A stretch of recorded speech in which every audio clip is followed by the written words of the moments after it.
been a busy few days, right? Because obviously a big story broke, and I wanted to get my Mario Balotelli shirt, the Why Always Me shirt, ready for this stream. Because I have spent the last 3 days, somehow being embroiled in it. And obviously I'm talking about the Dr. Disrespect story. Covering streamer stuff isn't my style, as you know, but because I ended up embroiled in this one, let me just tell you, the past few days, I've been accused of covering up the story. Got accused of covering up what's come out about Dr. Disrespect because of the clip from the Destiny podcast. Apparently, I was in on it the whole time by saying what I said on the Destiny podcast, and I'll play you the clip in a moment. I was denying it, and therefore I've been defending pedophilia or something. So people saying that. I had people saying, you're a coward. You didn't have the balls to break the story. That one, I suppose we can take that on the chin. I didn't have the evidentiary standard to run the story, which I'm not going to do. I've got a 100% record because I explore everything. I don't publish hearsay, and we'll talk about that. I got accused of being a Democrat operative. Apparently, I was working for the DNC to bring down Dr. Disrespect because I'm part of the Globo Homo agenda, which is true. I worked for Mossad. That's a clip. I worked for Mossad, obviously. Richard Jewish happened again. It's just been crazy. And I'm like, okay, well, gonna have to kind of talk about all of this. So I spent the last couple of days kind of collecting all of my thoughts and getting all of the clips and all of the bits and all of the stuff. And we're gonna go through it. So essentially, this is, if you really wanted to know about what was going on at the time from a boots-on-the-ground journalist perspective, where we ended up, all of that other stuff, this is the only thing you'll ever need to watch about it, ideally, because there's a lot of noise. And there was a lot of noise at the time, which was part of the problem. So let's start with what has happened. As you know, Dr. Disrespect is one of the biggest streamers ever. He was an iconic streamer because he essentially created a character. He became very popular around Battle Royale games and then obviously blew up, became this big variety streamer, won multiple Streamer of the Year awards. And then in 2020, while he was riding the height of his fame, he was cut from Twitch, and it was never explained why. And he publicly said, I don't know why. And there's legal happenings going on. And anyway, he went across to YouTube, and he was very bitter about it. He called Twitch snakes, said they'd never clarified what the reason was, and that, it had cost him millions. And then there was the talk about a lawsuit, and then there was a public tweet where he said, listen, we've settled it now. It's all dealt with, and neither party's going to talk about it ever again. And since then, it has been one of the most speculated upon stories as to what had happened, because obviously, for the relationship to be severed, there is an implied serious matter. And obviously, Slasher, my friend, my colleague, journalist, he also quite famously at the time, didn't he, said, oh, listen, I know why and I can't say. And by the way, as we'll also talk about at length, I hate it when journalists do that. Yes, journalists hear things coming out after a story breaks and going, well, yeah, I knew that one, obviously. You didn't have enough to publish it, so just shut the fuck up. I don't know why journalists do that. It's embarrassing. There's lots of that going on right now. You don't get to take a fucking victory lap for the story you didn't break just because you fucking knew about it. We all know about stuff. Listen, I've lost huge stories. I am talking huge scoops, Jason Schreier levels of news, simply because I didn't pick up a phone because I was hungover. Right? It happens. You don't get W's for the stories you don't run. This is a performance business too, right? So anyway, I went to America, and part of that, I went to Florida, and I thought I'll catch up with Stephen while I'm down here. I'm in the neighborhood. And I went on and did a couple of podcasts. I did his Bridges podcast where we talked about kind of where we were at now. It was really good to catch up. And then we did the other alternate podcast. I can't even fucking remember the name of it, but I am about to play the clip from it with Dan. And it was a nightmarish drunk, anything else, that's it. It was a nightmarish drunken train wreck where I'm pretty sure things were said that I sort of didn't want to be associated with, you know? And I'm not talking about what you think we're talking about. There was another thing. There's another buried clip from that where I'm just like, please don't say that around me. I can't. But anyway, on that episode, one of the things that was said was, Dan asked me, did I know about the Dr. Disrespect ban? And I think I said something on the effect of, yeah, you know, I was on that story. Every journalist was on that story. It was the biggest story at the time. Of course I was on that story. But I didn't get enough to publish, hence why I never published anything about it. And Dan said, well, you know, I'll tell you what I heard. And Stephen was goading him. And I said, well, if you want to, yeah, sure, you know. And then he said that he had heard it was something to do with inappropriate messages to a minor. And I incredulously said, no, never that, right? Are you mad? Are you dizzy, blood? And so anyway, we just went on to the next topic, whatever the fuck it was. It was just a drunken, incoherent podcast. A lot of people liked it, you know. Whatever. Anyway, when the podcast went to YouTube, that clip and another clip had been removed. It had been sanitized, you might say. But other people had got hold of the clip and were going, why isn't this in the final VOD? What's going on there? This is interesting. It's a cover-up. Or they probably just don't want to get sued. And then 2 months or whatever it's been have gone by, and then nobody said anything about it. Then a former journalist and former Twitch employee, who I'll tell you a little bit about him in a moment. He's a friend of mine and a great man, a good guy. Just publicly came out and said the reason he was banned was this. It was inappropriate messages to a minor through the Twitch Whispers system. So there you go. That's it. It was a righteous ban. That's that. This then sets off a chain reaction of other people coming out with the woodwork, Doc doing the denial. Fast forward to yesterday at the time of recording this, Doc comes out and admits, yeah, I did do it. And we're all kind of just left with the aftermath. So that's a summary of what's gone on. We're now going to get into the minutiae. And let's just start by playing the clip. Because I think that, almost more than anything, I'll be able to sort of tell you a little bit about why I reacted the way I did. And then kind of talk about when I was reporting at the time. And I'm even going to show you an email just to show you I did take this story very seriously, wasn't part of a journalistic cover-up, and any of that stuff. So, right, here we go. But over a 2-decade-long career, surely my word counts. Dan, it's been a long time. Please tell us. Yeah, it's been a long time. It's so long that the person involved is probably okay now. My memory is really bad because this was like 2 years ago, and I was in Outpost buying a minicopter, and I remember someone saying Dr. Disrespect got banned from Twitch because he was messaging underage girls on Twitch. Why he said that? Wait, what? That's not it. We're about to learn all about the DMCA process now. That's what I'm saying. What I heard in Rust. Did he say that? Why did he say that? He must have heard it. Am I not allowed to say what I heard in Rust? That's insane. His crew on Rust is a wild. If I'm the doc, I'm suing you right now. I would actually sue you. Well, right now, I'd like to thank the Academy.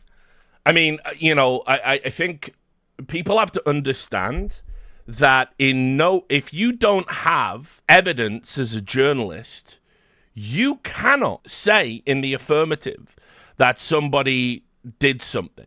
But you can see there from my reaction, like, you know, I'm genuinely shocked at him even proffering that. And so hearing rumors and hearsay, like, it's just not enough to destroy someone's reputation.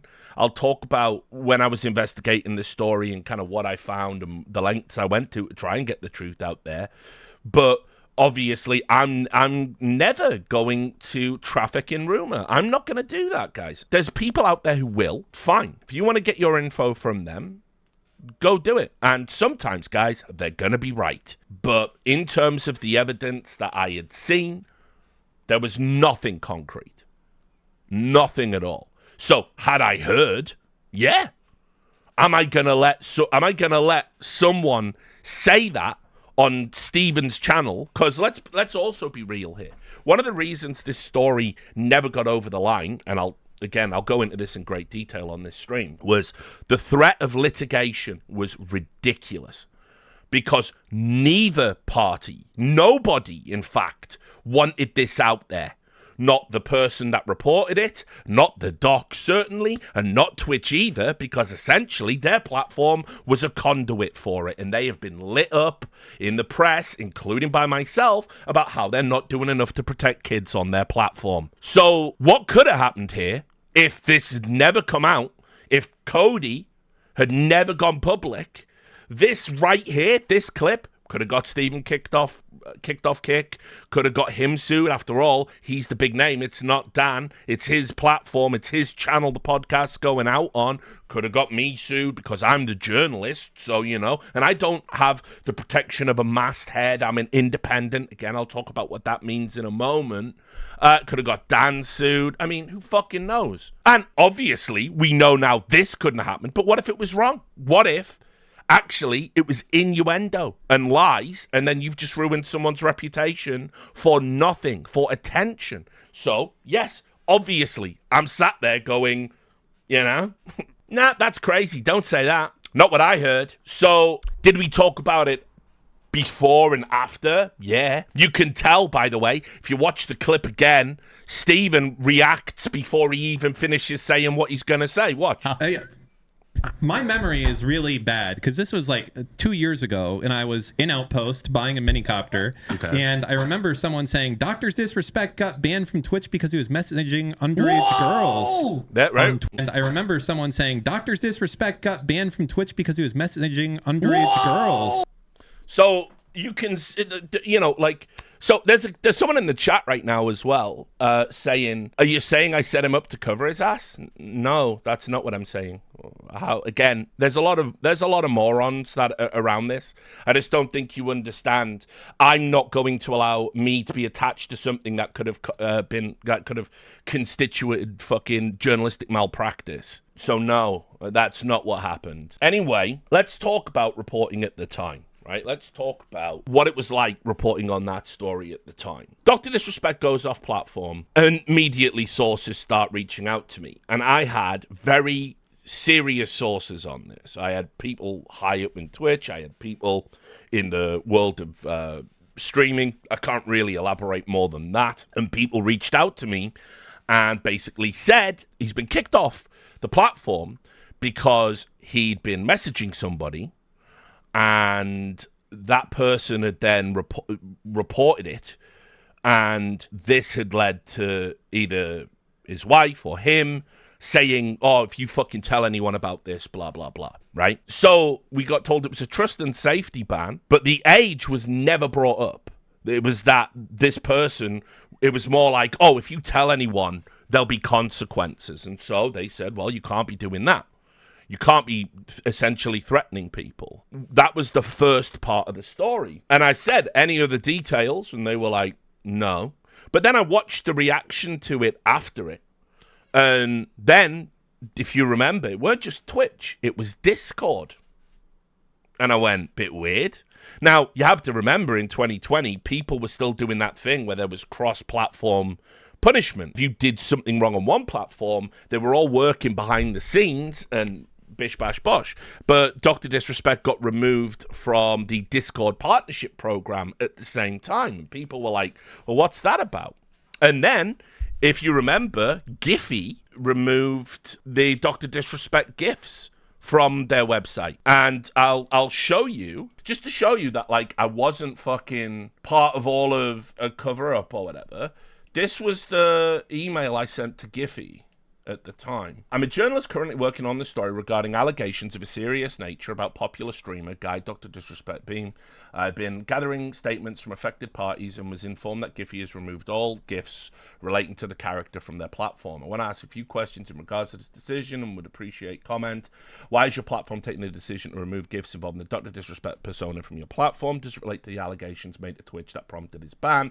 When you were first made aware of the allegations, what was the process rationale rationale for removing the gifs from your platform? Will similar policy be carried out for other personalities that are subject to similar allegations in future? If you are unable or unwilling to answer these questions, what other explanation would you offer for the removal of Dr. Disrespect gifs from your platform? Thanks for taking the time to respond to these questions, and I hope this email finds you well.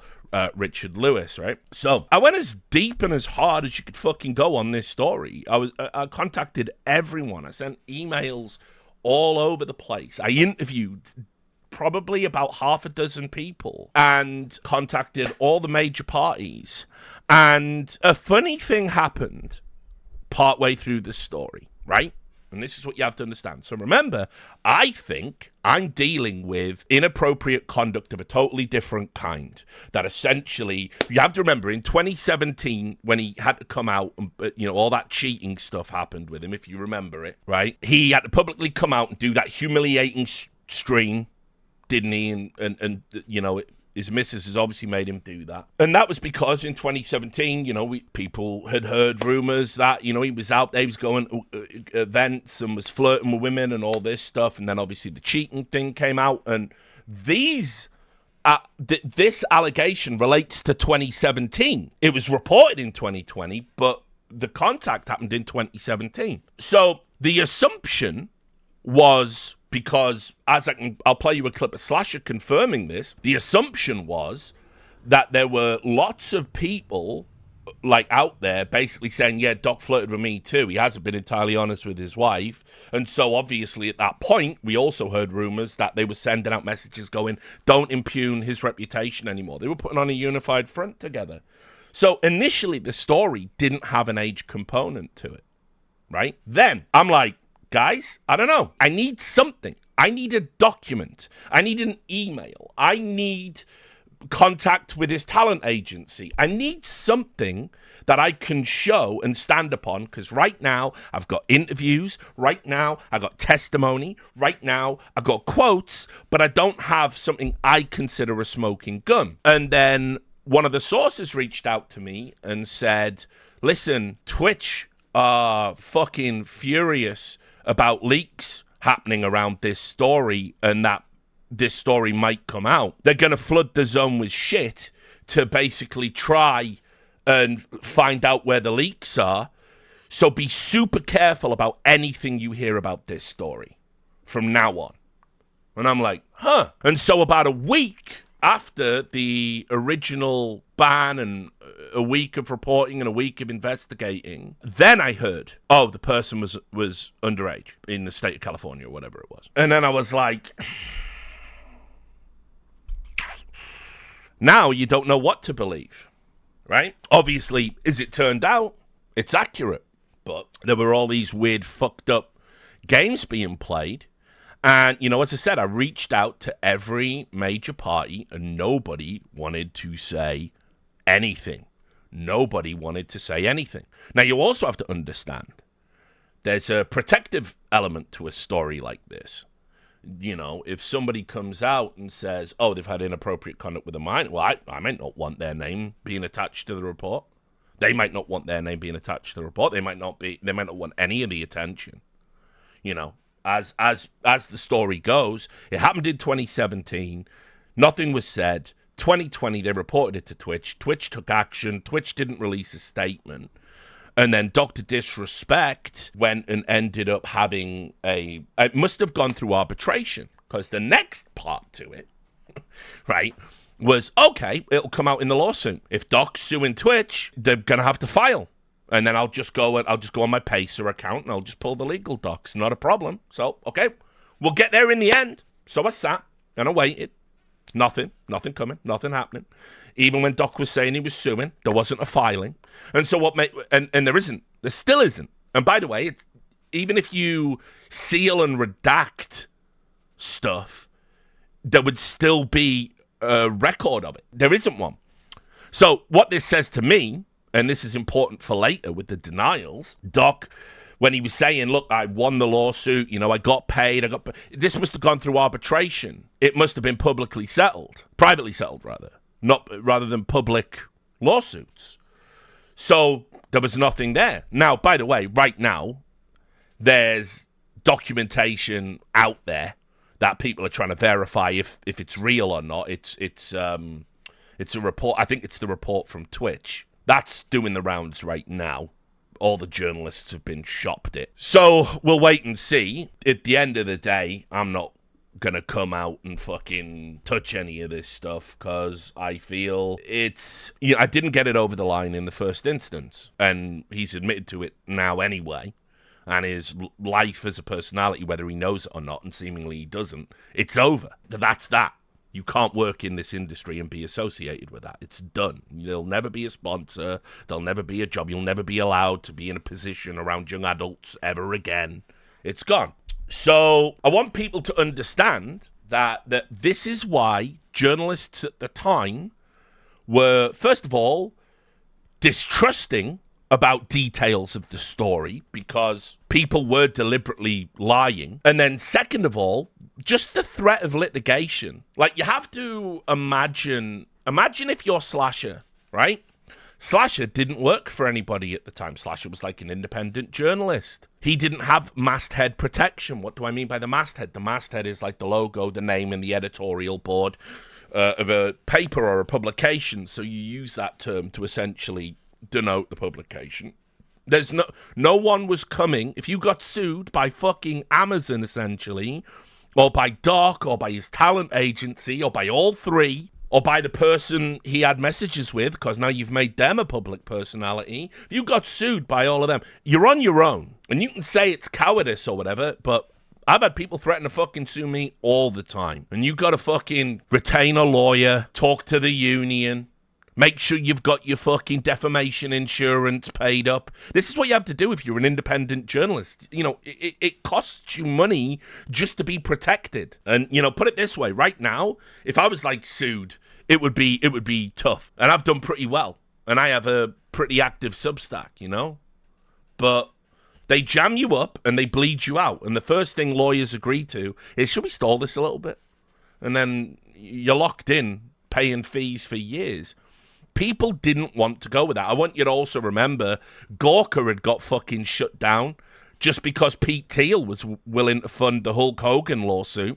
And it's in the back of everyone's mind. You are one big lawsuit away from your publication going out of existence and 60 to 80 people losing their jobs. Now, by the way, Gawker was a piece of shit and they absolutely deserved it. But let's say you ran a story that's true. I mean, even if you are found out at the end to have been correct, it doesn't alter the fact that you've had to pay for lawyers and stuff. So journalists were like, if this story is true, it's one of those where you're definitely getting sued for running it. And also, from my perspective, it was impossible to verify as true. All of the people that wanted to talk on day one didn't want to talk by day 7. People have been told, your life will be ruined if you are found out to be the leak. So What do I do? And I want people to understand, this isn't like an Activision Blizzard situation where people could have just interviewed people could have just got complaint documents. You know, nobody even had a curiosity about reporting the abuses that were going on at Activision Blizzard.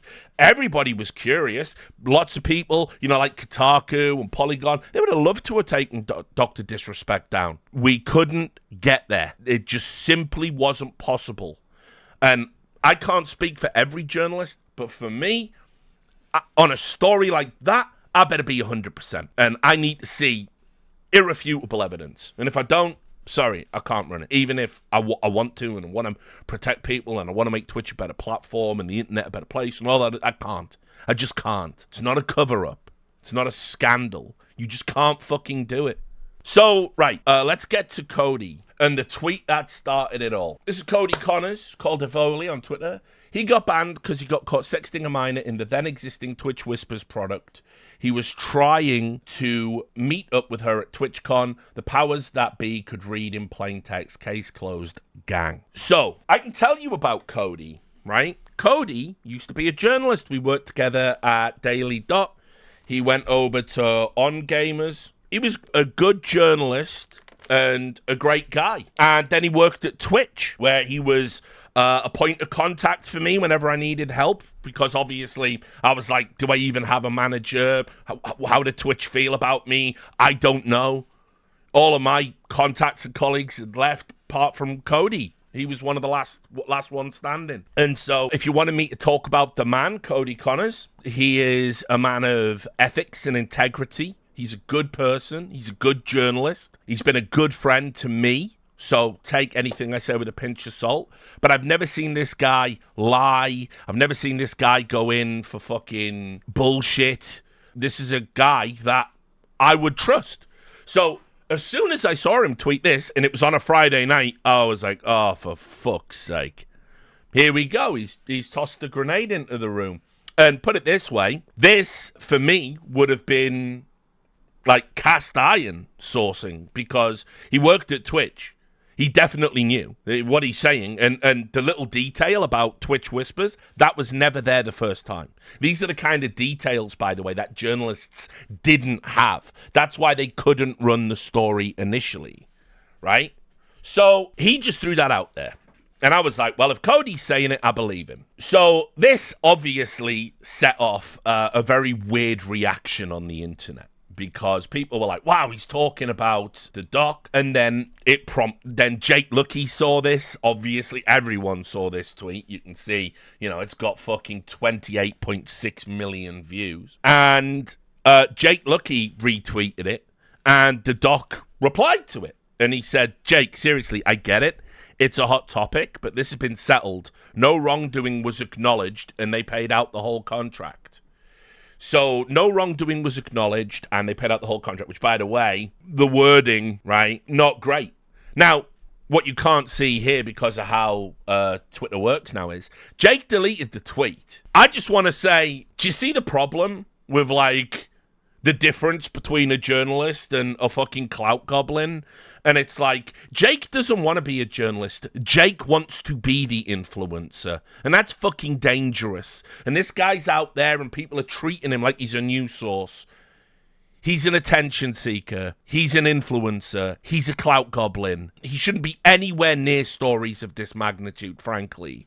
And then it tells you all you need to know. All the tweet was this guy said this, and the doc replies to him and he deletes it. He panics.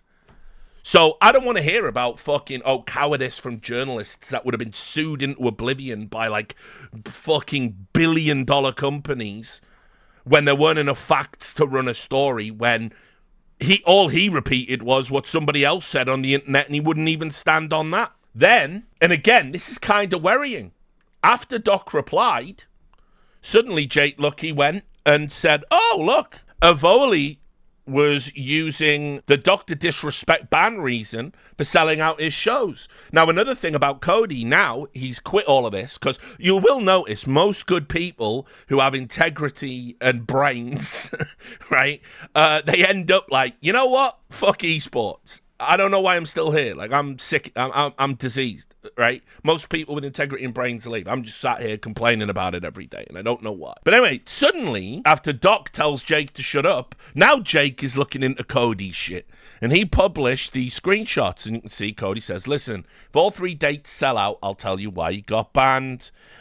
Game of Friends, if you're on the East Coast, you should come to one of these shows. Slasher is coming to the New York date. That's a 500-person room, and we're like 70% on pre-sale. I always act out around Rod. If that show sells out, I'll 100% explain why we banned him during the set. And if you like my very niche insights on esports and content creation, then you would love hearing me play guitar loud as fuck.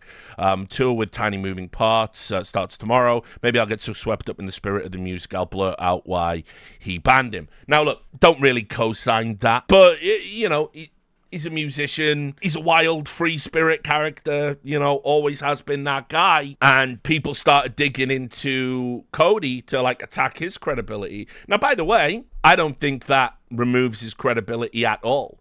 But after the initial tweet, everyone, all the Chudder sphere, all the fucking other streamers that were in them, they all thought it was a conspiracy. We all got accused of being part of a conspiracy. I got accused of being part of this conspiracy. Everyone was going, well, they're just taking him down. They're just trying to... Why? Why would we do it now? So, no, I don't co-sign this. And to be fair to Cody, he came out and also said, those 3 tweets warrant admonishment, maybe more than 3. The stands trying to dig stuff up have been so underwhelming that I presume they missed something. I apologize for it all because it's worth apologizing for. The subtext of the bit, again, shameworthy, is that you're the last person to not know. The information had been so normalized, declawed in the circles I ran in, that it could be reduced to illusion and entendre. For everyone who has since said that's fucked, I agreed with you on Friday night before you wrote it. I should have agreed with you sooner. I cannot take it back, but I can stop it. I never said I'm a perfect person. I just hope this class grades on a curve. And then he also added, because I think people were worried about like potential legal action, right? Because there is a component to that that's worth acknowledging. If there is an agreement in place, right, which was, I would assume, through arbitration, we will pay up your contract, you fuck off, and we will not ever explicitly say the reason why you were banned. That works for both parties, and then the doc goes away to YouTube, and it's just done. No one talks about it. Now, Cody is a former Twitch employee. Has he, in a technicality, violated the agreement? Well, you know, that could lead to litigation. So, that said, I'm the least sued I've ever been. Guys, lawyers work weekends. I don't think they had a few things they just needed to get to before they circled back to this. I'm also a little irked at Jake, who's very clearly trying to split the difference with what he thinks is half of his potential audience, but also I deserve to feel bad about the things he's flagged. I just do. But I also know Jake is racing to verify that screenshot from the world's leader in multiplayer entertainment is legit. Enforcement ID 7278926. This is what I was talking about earlier.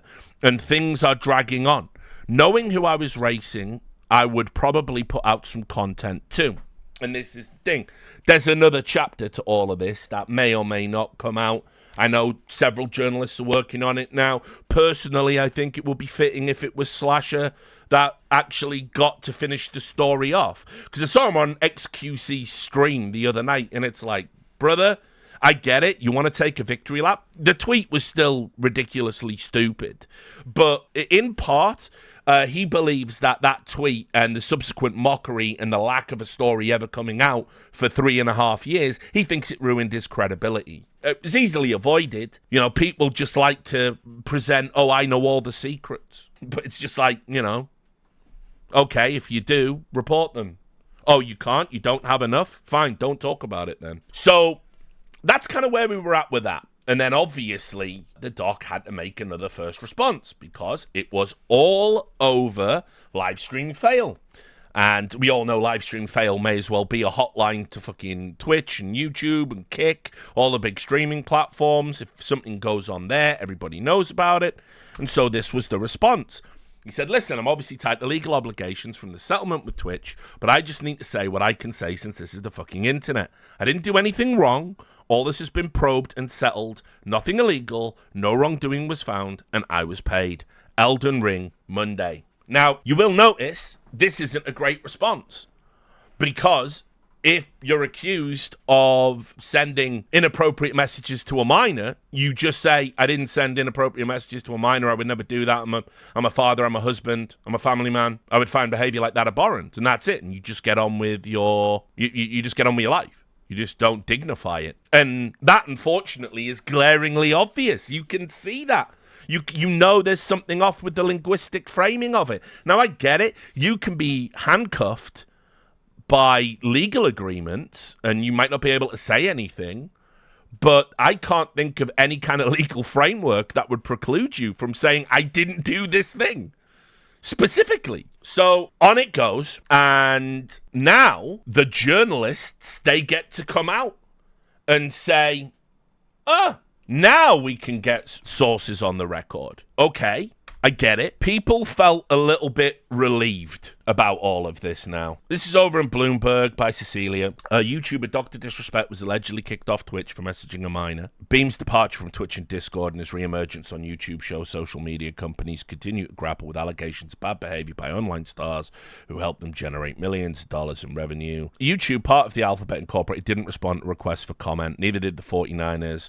PepsiCo Incorporated, which makes Mountain Dew, said it hasn't worked with them in some time. So, blah, blah, right? So, it was in Bloomberg. Then The Verge, they also decided to run something. Former employees have contacted The Verge and said, he was messaging a minor on their platform. And it says there was another anonymous source that spoke to them about it. So suddenly we're getting these reports. And I'm like, okay, but this doesn't really say anything explicit that, you could have probably, especially with a publication like The Verge, you probably could have ran that back then. This should tell you how fucking confused everything was. So we also had Mikhail Klementov, who writes over on his Substack called Readergrev. And this is an interesting one, because he did it from the same viewpoint I'm looking at. Why hasn't the press broken the Dr. Disrespect Twitch ban story? And you can see he's got a kind of similar in the trenches story to me. At the time, I was an editor at Launcher, the Washington Post video game and esports vertical. Of course, we were chasing the story. Beam had been poised to be the face of Twitch just as the platform was approaching its all-time high in terms of viewership hours. But Twitch declined to respond to our questions and requests for comment, saying only that the platform reserved the right to take action if a streamer acted in violation of our community guidelines or terms of service. I helped broker an interview between Beam and one of Launcher's writers, but that too yielded little insight. Imagine showing up to work and the doors are closed and you can't get inside, Beam told the Post. You're going, what's going on? And you've been told you've been fired, but you haven't been told the reason why. We just weren't given an answer. On Friday, the public got an illusory first glimpse at the rumours surrounding Beam's ban. And then it refers to Cody's tweet, again, with the caveat, at the time of writing this newsletter, I'm treating every rumour, implied connection, allegation as just that. Then Slasher tweeted, I didn't lie, when the Cody tweet came out. And you can see in 2020, Slasher's tweet became a minor meme in the universe of people who might care about Dr. Disrespect, and among those who sought an opportunity to get in a jab at Breslau, who can be prickly and acerbic online. Breslau had previously been a prolific leaker. He did have the nickname Leak Boy at one point. Had come across a story that he couldn't seem to crack. The public wouldn't let him forget it. Breslau briefly withdrew from social media. In 2022, he told me that the credible source's post still weighed on him. I cannot continue my professional career until I release a story about Doc, Breslau wrote in a message to me. He described himself as experiencing something like executive dysfunction. I'm pretty bad at making decisions to begin with, and now I've just kind of stopped everything, in part because of this. From a professional journalistic standpoint, though, I've always thought that Breslau was on solid footing. In the aftermath of Connor's tweet, some users have rightly asked, why does it seem like everyone knew? Why didn't anyone say anything? The truth is that in as much as it may seem that the story has advanced, we're really still on square one. There's a reason what we think we know came in the form of a vague post. Every journalist wants to be the one to nail this story, if it's true, but not a single one has gathered the requisite sourcing to make it happen. What does that mean? For a story like this to feel airtight, a journalist would want to talk to multiple sources with direct insight into what happened when Beam was banned. And remember, that is what we all did. And on day one, we were getting told something different to what we were being told by day 3, day 4. Round about the same time, we're also being told, guys, everyone's going to start lying because everyone wants to plug the leaks on this. There's dark arts being practiced here. So now journalists are second guessing even sources that they thought they could trust. That's what happened. It's likely, however, the group that made Twitch's decision regarding Beam was small and tight-knit. People in those positions often don't see any upside in speaking with press and indeed fear the risks, professional blowback, legal issues, etc. that might come with revealing internal secrets. And before a journalist can even have a conversation with such a source, they have to find that person. In a company like Twitch, which is owned by Amazon, identifying and then reaching the stakeholders who were involved in such a momentous decision is a huge task in and of itself. On the other side of the equation, I know that journalists at the Post and elsewhere sought public records relating to Beam that might shed light on any reported criminal activity. We didn't find anything. Journalists who say they knew or heard something in the aftermath of a big public revelation or accusation aren't showing off. I disagree on this. If anything, their knowing should be treated as a statement of humility. I couldn't get this, they're saying. I was working on it, but I couldn't get it over the line. And so obviously, yeah, there's been a bunch of journalists like, Nathan Grayson, fucking patient zero of journalistic ethics violations, came out and said, without revealing anything else in order to protect sources, I can say that this is not the first time I've heard basically this explanation, nor is it the second or the third. And so, indeed, this is accurate. Another component to this story is, imagine you're a journalist, and imagine you hear one version, and you're like, okay, that's the right version. Then you get told, oh, the person was a minor. And you're being told at the same time that loads of people are going to lie about the story. Then the original version falls by the wayside, and the only version people talk about now is that he was messaging a minor. What would you assume? Because for me, from a journalistic viewpoint, I might think the rumor and innuendo has took over the facts. And that's where I've always sat with it. It's why my conscience is clear. I couldn't get the story over the line. It happens. But I will add, and this becomes important later on in the stream, the people trying to frame that they didn't know. And when I say no, I mean they hadn't heard the same now substantiated rumor is ridiculous. I want you to just accept that if Dan had heard it on a Rust server, Dan, you're telling me big streamers hadn't heard that rumor. You're telling me people who go to TwitchCon hadn't heard that rumor. Well, I hate to break it to you. I know many of them did. And they accepted on good faith that, no, that's a rumor and an innuendo and not what happened. Because people don't want to believe that that's what happened. So I'm going to just say this. Be hugely skeptical of anyone coming out saying now they'd never heard that rumor before, because that's garbage. That pretty, as Cody said, I'll go to bat for my man here. It had pretty much just been accepted as the reason. We couldn't prove it, we couldn't publish it, we couldn't run it. But if you were to say to somebody, what do you think happened to the doc? They would reel that reason off the top of their fucking head like it was nothing. And, think about that. So be highly skeptical about streamers that are all coming out now, because everyone's going to queue up to get content out of this. I'm no different, right? But they're going to be like, oh, no, we never knew that. Never heard that.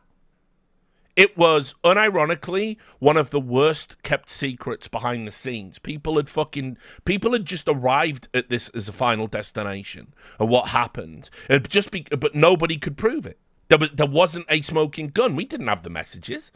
People didn't even have the specifics of the details, like the Twitch Whispers aspect of it. Oh, didn't he message someone? Yeah, what platform is pretty important, wouldn't you say? When it happened, what the context is, right? Anyway. We move on. For some reason, in the midst of all of this, and we have seen both Dr. Disrespect responses so far, for some reason, he thinks he's just going to go on a stream and fucking play Elden Ring, Shadow of the fucking Turd Tree, and fucking just behave like nothing is happening. And that, to me, is very instructive of kind of like what has happened here, because he essentially, I want you to think about how crazy this is. He had something happen to him that should have been career ending, and he got another 3.5 years of a career, a very lucrative career that he shouldn't have had. And then he still is saying now, as we'll get to, he is still saying, I'm not going anywhere. I think you might be. So this was a clip from his stream. Something happened during the stream where the energy changed. And and this has happened before for him. I think on the day he got banned, something similar happened. He got like a message on his phone. He looks down at something and then energy changed. And I think it happened the day he got banned as well. But I just want you to watch this again. We'll put it on big and we'll go on to big head. Right, here he is. Right, I just want you to watch this energy shift, the vibe shift, you might say. You know how we run things here.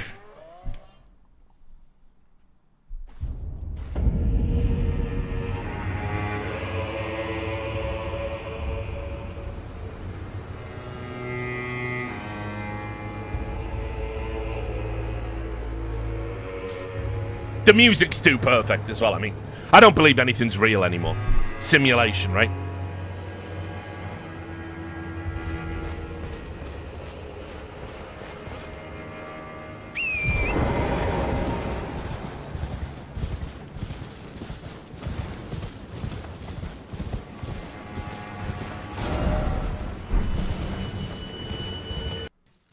Now, what happened there? What we can speculate is that it was this tweet. He was involved in a video game studio called the Midnight Society, and they decided they were going to sever ties immediately. They decided, we can't be associated with this anymore. And again, this should tell you its own story, right? This is the Midnight Society. On Friday evening, we became aware of an allegation against one of our co-founders, Guy Beam, a.k.a. Dr. Disrespect. We assumed his innocence. I mean, by the way, the wording here should tell you, uh-oh. We assumed his innocence and began speaking with parties involved, and in order to maintain our principles and standards as a studios and individuals, we needed to act. For this reason, we are terminating our relationship with Guy Beam immediately. While these facts are difficult to hear and even more difficult to accept, it is our duty to act with dignity on behalf of all individuals involved, especially the 55 developers and families we have employed along with our community of players. And so because of the timing of the tweet, the speculation is while he was on that stream, he'd got the message from a colleague at midnight saying, look, man, we're going to have to let you go. Now, also, just for those that maybe don't get to read between the lines here, we began speaking with parties involved. What this means is they've conducted their own investigation. They're not going to terminate a relationship with Dr. Disrespect unless they have seen something or been told something that confirmed the allegations. You wouldn't do that. How this would read is, we conducted our own investigation but weren't able to ascertain the facts of the case. We are going to temporarily suspend our association with Guy Beam, a.k.a. Dr. Disrespect, until we investigate. No, they reached out, somebody at Twitch, somebody somewhere gave them something, and they went, oh, okay, well, yeah, that's a slam dunk then. So at that point, people should have been like, writing's on the wall for this one. But no, it didn't go that way, did it? You saw them, the Chuddersphere. They were all out there, all defending. Wow, they're taking down an innocent man. Anyway, on that same stream, when this tweet got released, and he got that, well, appeared to get a text, he went into a 7-minute monologue about how he needed to take a vacation, and he was burnt out. This is something he's done before, like with all of the, whenever he's embroiled in. By the way, I don't think it was a scandal that he cheated on his wife. I don't even give a fuck if you cheat on your partner or whatever. That's between y'all. This other stuff is in the public interest. There's a protective aspect to this, and we'll get to Twitch and kind of like another reason why it's absurd to throw allegations of me being involved in a cover-up. Twitch fucking hate me because I have pointed out they don't do enough to protect minors on their platform. I can demonstrate it. I will prove it to you.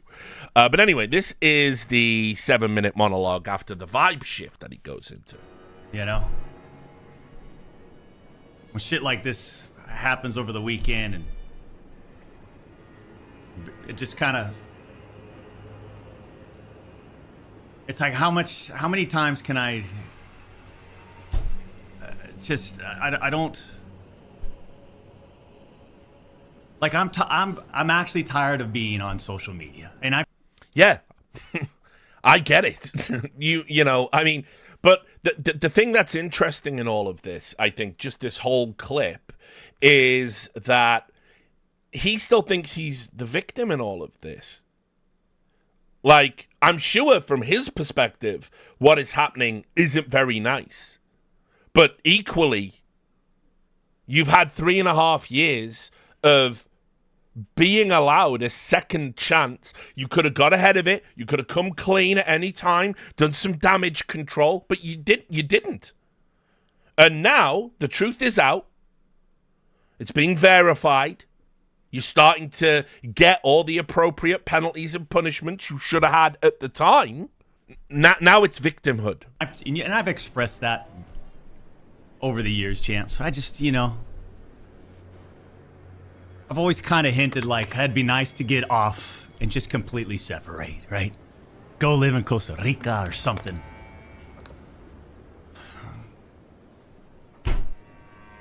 I don't know.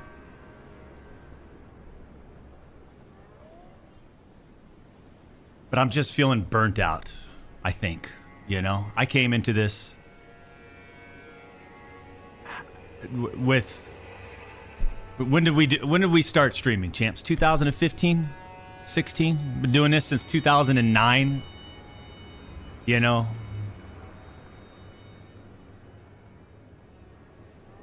Different scene back then. Having a good time.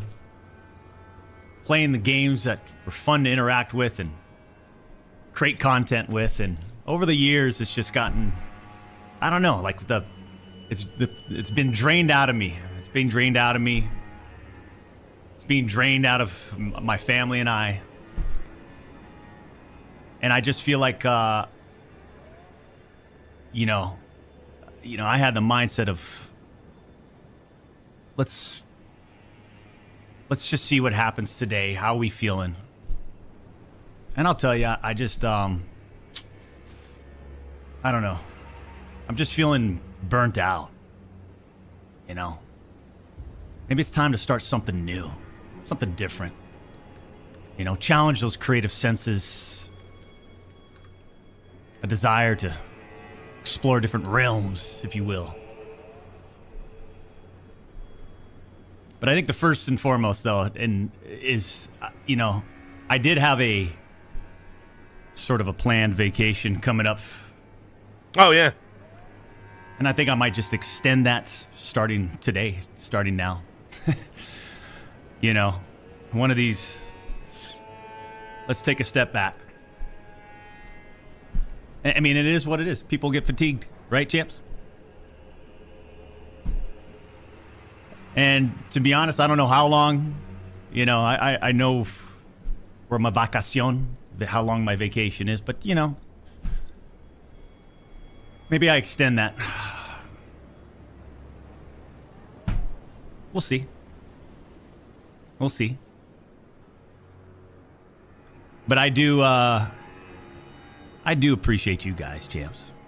Right? It gets weird now. I mean, it's already weird.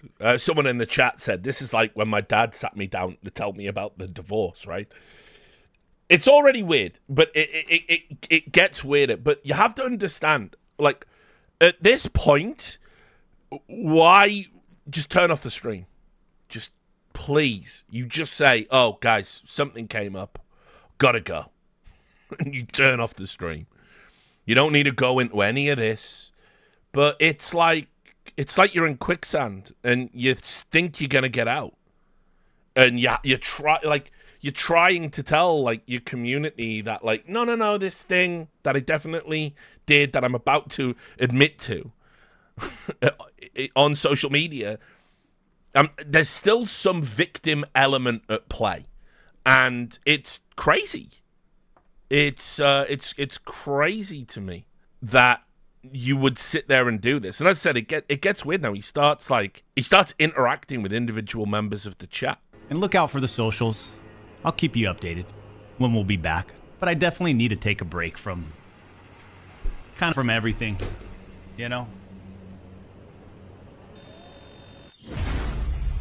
podcast, start a podcast. I think what I'm most interested in, and believe it or not, champs, because obviously when you're a top tier gamer like me, when your gaming skill set is just incredible, and you look like this, why wouldn't you want to be in front of the camera all the time? But I'm kind of I'm exhausted in being in front of the camera. I'm exhausted being on socials. The industry's changed so much. Just so much different energy out there, negative energy and clashing, and from everything that we've experienced this. We've started this whole journey together. You know what I mean, champs? And I'm just like, when I go outside, I just feel so much better. When I remove myself, I just feel, the hell is this, you know? By the way, keep all this in mind. So that's all I'm going to say. For the final statement. Keep playing, Doc. We don't care. The fuck? Okay. Grief Warden, thank you for the $25 donation. Big Bearded Scotsman, welcome. Payback, thank you for the 46 months. Champs, I'm going to call it right there. A little short one. We've accomplished some things, but I think more importantly, we need to step away.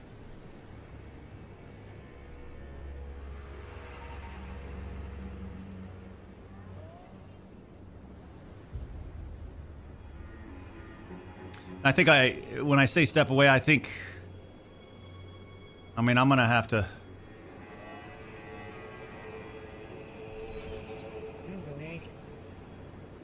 either have to relay this to the Midnight Society, but And there you go. Right now, remember, we know by the time the stream ends or whatever, he's already been told he's out of there. We know that he's got, but it's like he doesn't understand. Like you're not in control of this anymore. The truth is out there. The appropriate reactions are going to play out. You just step away from the stream. You did the bad thing. This is the price for doing the bad thing. You're not in charge anymore. That's that. That is how a scandal plays out. And still there's still 2 minutes left. It's crazy. Maybe I step away from there too. Just completely remove Maybe myself you do from the scene. It's what I need to do. Yes, it is, sir. Right? Champs. Take all the time you need, says Layer Cake. I appreciate that. Give me back my dog! Okay. Don't be a pussy. God damn it. I'm telling you, it's fatigue. It's tired. It's wanting to just kind of move away from the limelight. Ultimately, You can that's start what now. it's about. You just hit the stop You know what I streaming mean, James? button. Damn, now what? Shit, there's 50 million other streamers you can watch right now. Yes. It's getting old, yo. What's getting old? Get the break. Respect it, Doc. Okay, I appreciate that.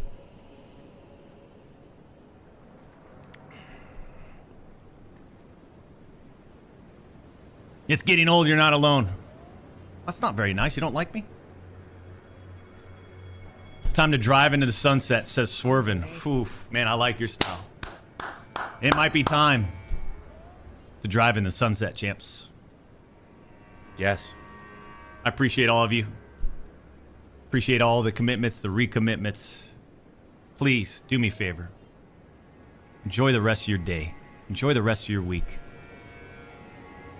I just don't know, man. It's just so crazy. Just turn the stream off. Let it play out. It's over, you know? And as I said, it's made all the wilder by the fact you already had the second chance play out. 3.5 years of additional earnings that you wouldn't have had, additional sponsorship deals, additional endorsements, additional partnerships. You had it all.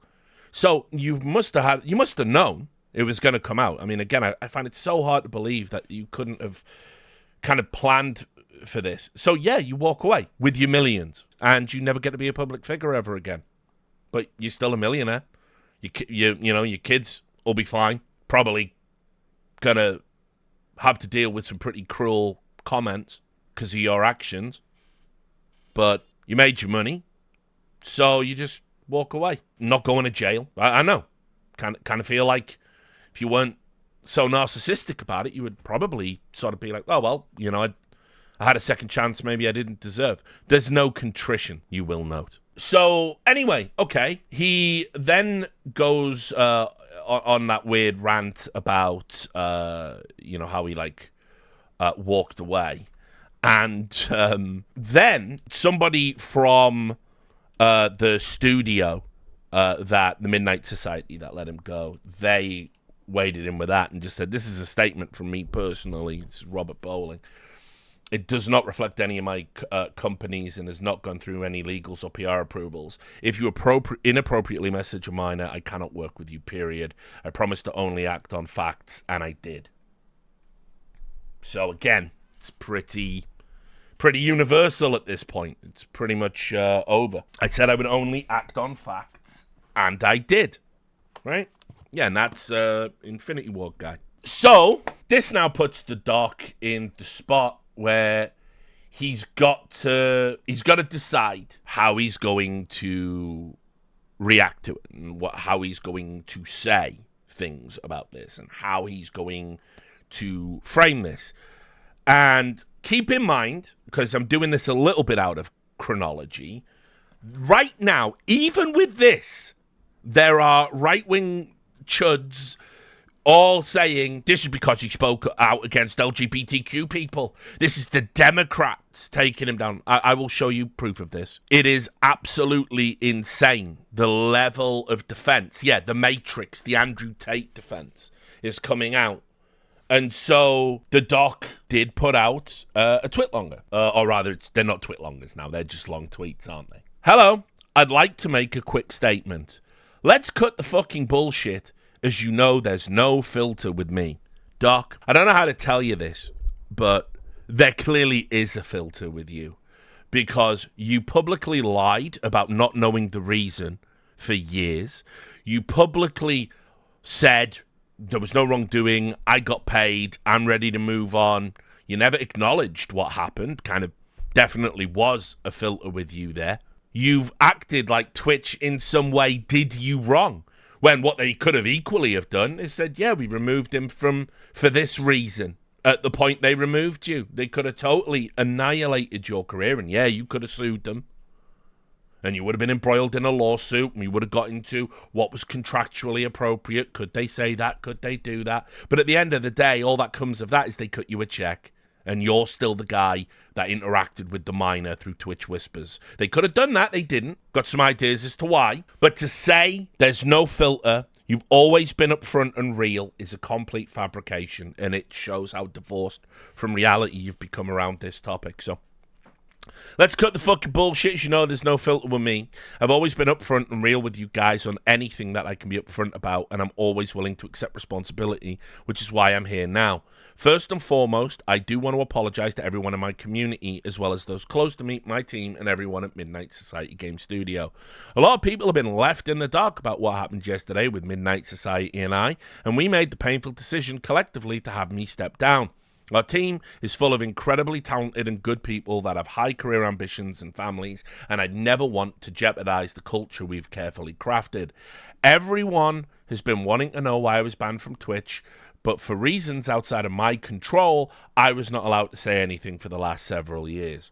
Now, again, it's very much in your control. You just say, I did this bad thing. I did this terrible thing.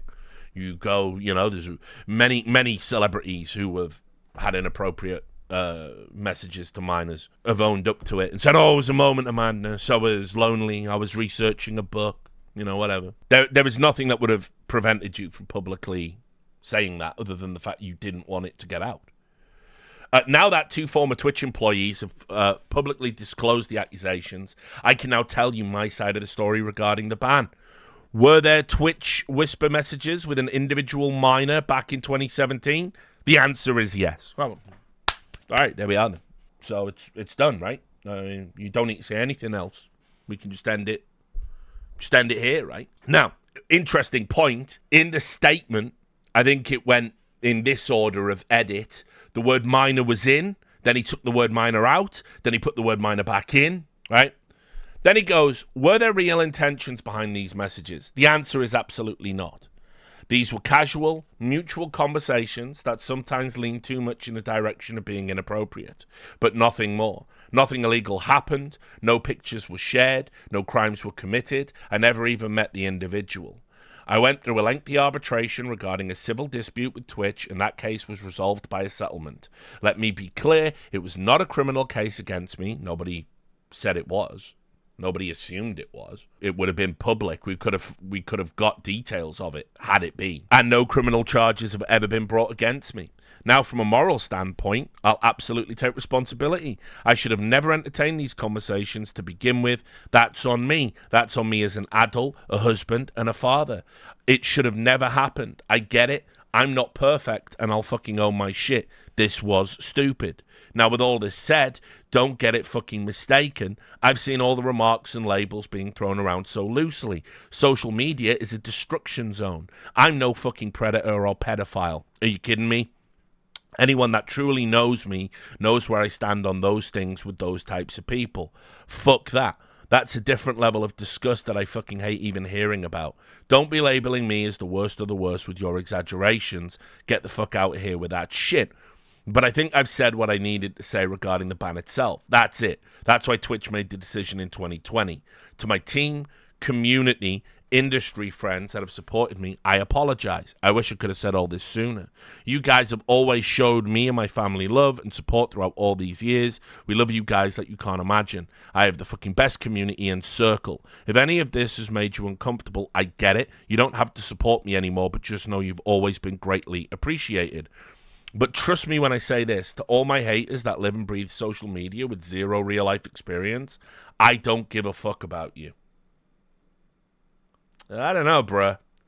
Don't know about introducing this weird combative element in what should be a full and frank apology right at the end. Don't know if the PR guys checked off on that. Finally, if you're uncomfortable with this entire statement and think I'm a piece of shit, that's fine. But I'm not fucking going anywhere. Oh, well, guess that pre-planned long vacation just not happening now, is it? I'm not the same guy that made this mistake all those years ago. I'm taking an extended vacation with my family, as mentioned on stream, and I'm coming back with a heavy weight off my shoulders. They want me to disappear.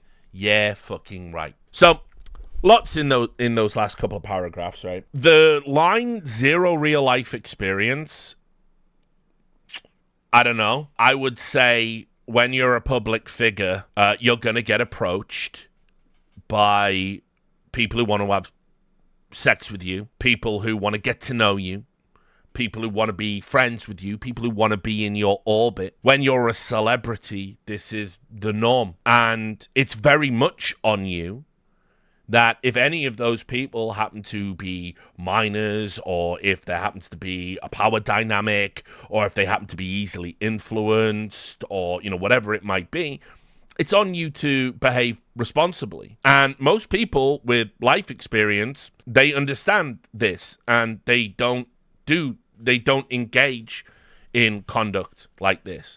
Now, you can say, oh, I made a mistake, I'm not that same person. That's fine. A little contrition would have made that more convincing. But listen, I'll also add, at the time of the incident, you're 35. I don't know how much more personal growth and development, you know, are you going to go through? And, you know, you're a father. Like, at no point do you step outside yourself and go, wait, if this was my daughter talking to a 35-year-old guy on the internet, how would I feel about that? Oh, yeah, God, that's disgusting. So it's like not even in the moment do you catch yourself. So, I don't know, man. That's like, there's no wrapping it up as just one of those life experience things. There could be additional context. Maybe you didn't know, blah, blah, but I'm not hearing any of that. I'm not hearing any of that in the statement.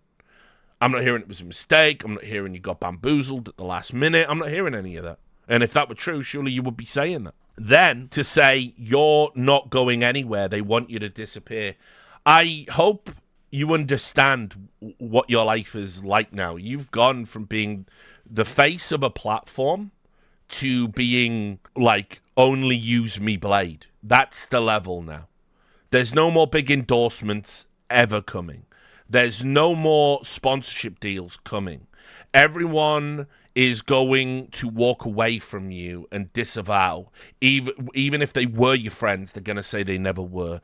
Even, or, you know, Do you think that, as we'll get to, you think the San Francisco 49ers are going to ever kind of welcome you back in the fucking stadium and be like, oh, hey, the Doc's here? You think WWE's ever going to do that again? No, honestly, the best thing you could do for your own psychological care would be to step away from all of this. It will never be the same, and rightfully so. I've said it many times, like, you know, doing this business, the one thing you could never, ever get embroiled in an industry where you are going to be around young people, young, vulnerable people often, or a lot of the time.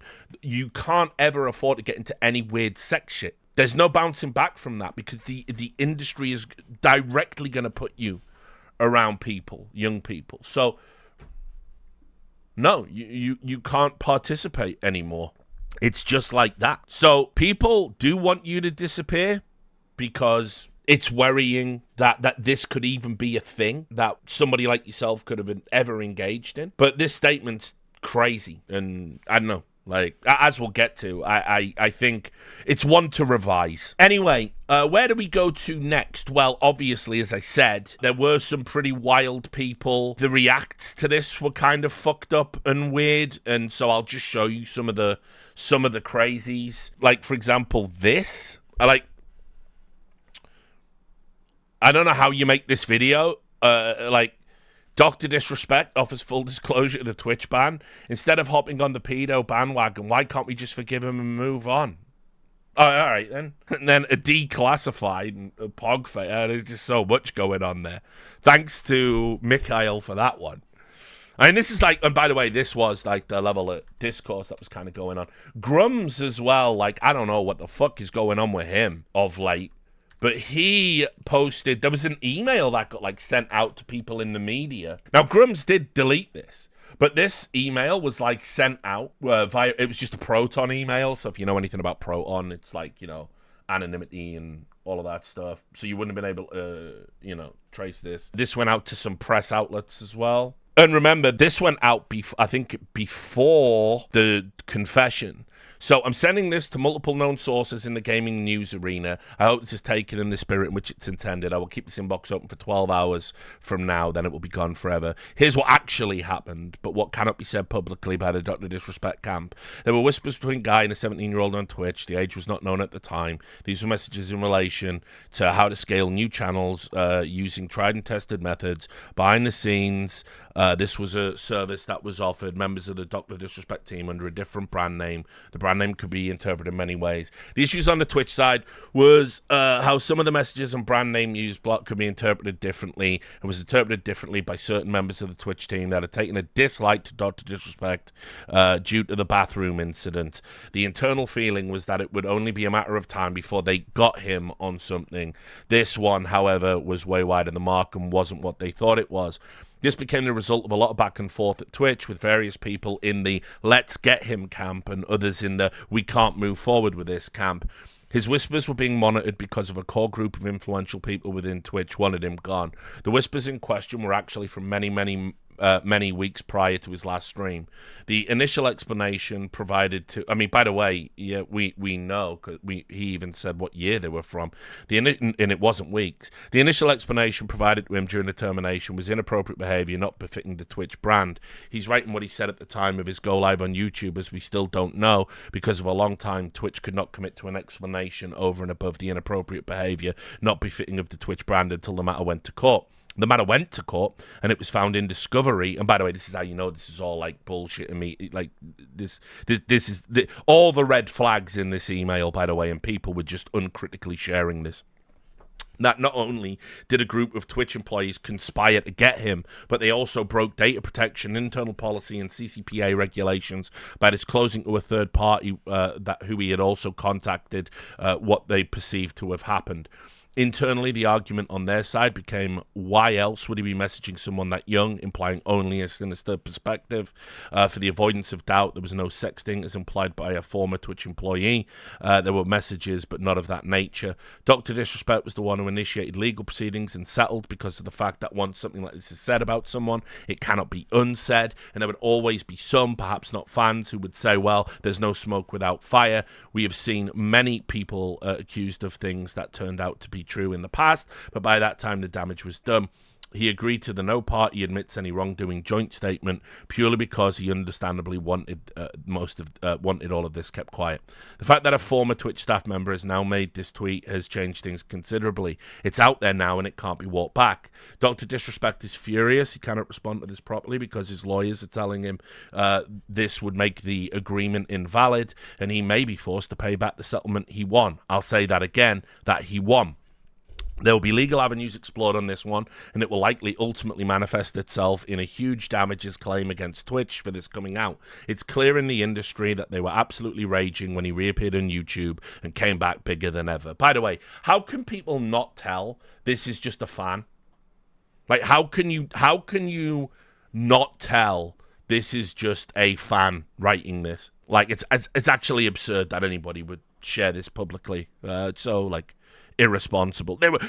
Twitch were raging. This is like the most obvious not a connected source email I've ever had. This is like total garbage, and that anyone would give this credibility is ridiculous. When he publicly backed Nick Merckx recently, here we go. We're about to get into the Globo Homo conspiracy theories. When he publicly backed Nick Merckx recently, the same group of current and ex-Twitch employees tried to identify if they're compromised separation agreements from Twitch would be nullified if they spoke out, and only one had the guts to try after testing the waters numerous times before to sell concert tickets, referring to Cody. This person follows Jake Lucky. What a surprise. This person would have largely been fine legally if he had not mentioned the word sexting, because it was all about damaging Dr. Disrespect's reputation.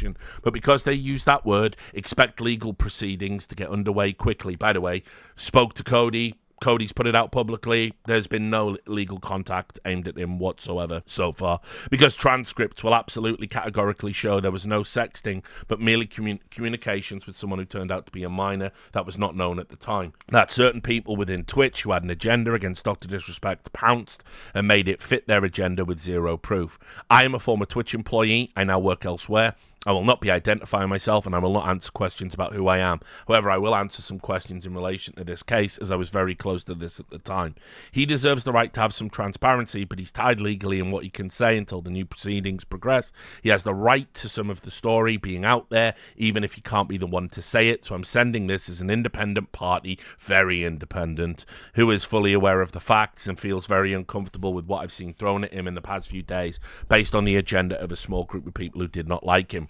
You should also ask yourself, why are some of these people no longer at Twitch? Because they broke policy, and in some cases the law, by breaching data protection regulations. Many people were dealt with as a result of this and lost their jobs. By the way, I also happen to know which people chose to leave, which people were terminated. Some people lost their contracts during the recent esports winter where everyone got laid off.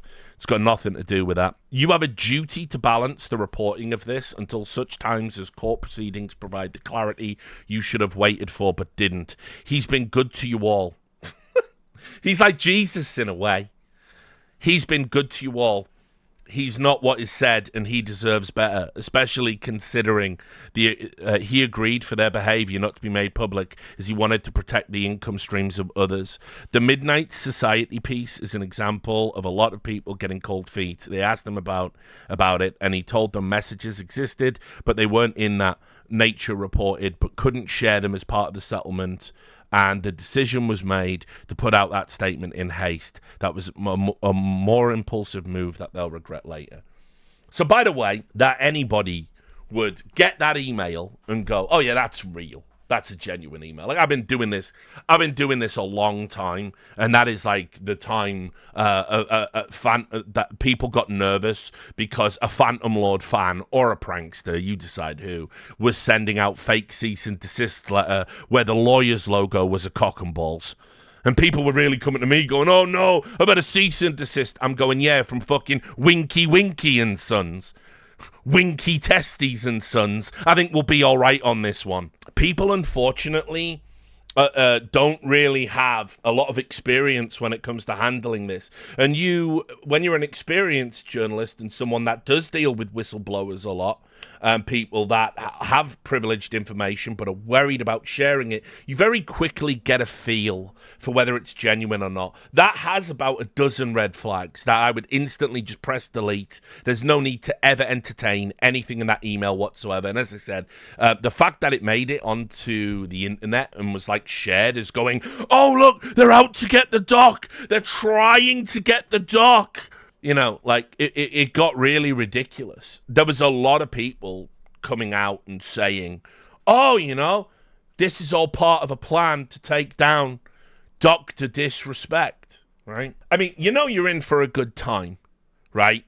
Evo Cyber Nation took it upon himself, right? He replied to a tweet that said, and it was the original clip, and they were going, oh, forget the Twitch employee, Destiny, Richard Lewis, and Dan Saltman fucking planted this. We leaked this into the water because we're working for the DNC Globo Homo agenda.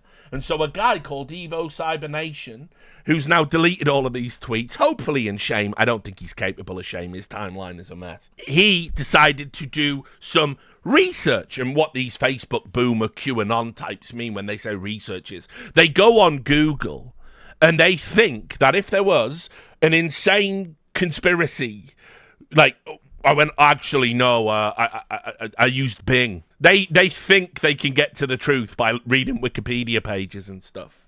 So he did. This is what he did. Richard Lewis was beside the podcaster Stephen Destiny Bennell, Mr. Borelli, right? Dan Saltman wore the Crocodile Dundee hat. Stephen Kenneth Bennell II ran the podcast. Stephen is on Kick right now if you want to ask him questions about this whole ordeal. Then he links to me. He links to a Wikipedia page about me, right? It brings up Richard Lewis's background on Wiki, but does not go into his personal life. I had to dig around. He means I had to look at my Twitter feed. I had to dig around to find some evidence on his background and found a few X posts. And then it's like me saying, I was responding to someone who was saying I was a bigot towards the LGBT community.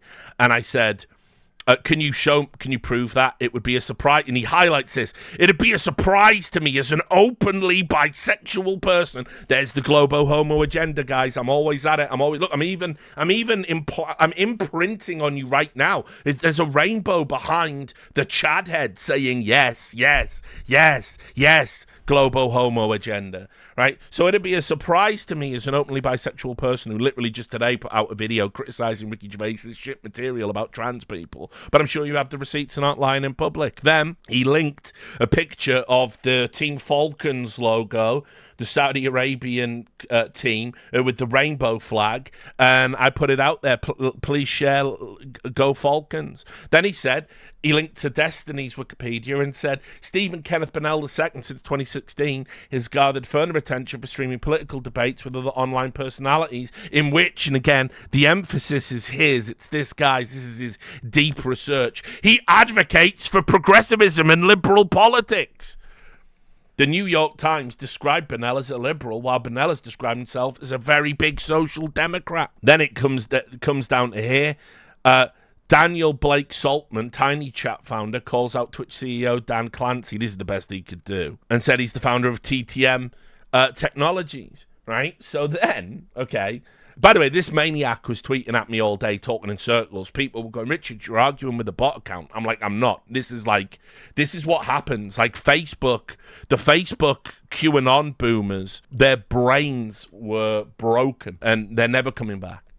So, right, his conclusion after all of his research, right? We all now know that Richard Lewis, Dan Saltman, and Stephen Kenneth Bennelly II, Destiny, are Democrats with Democrats. Me, a British man, doesn't even live in the US. I'm a Democrat, guys. I hope you realize this. I love the DNC. Don't have a podcast where I'm talking about how Biden's not fit for office or nothing like that, right?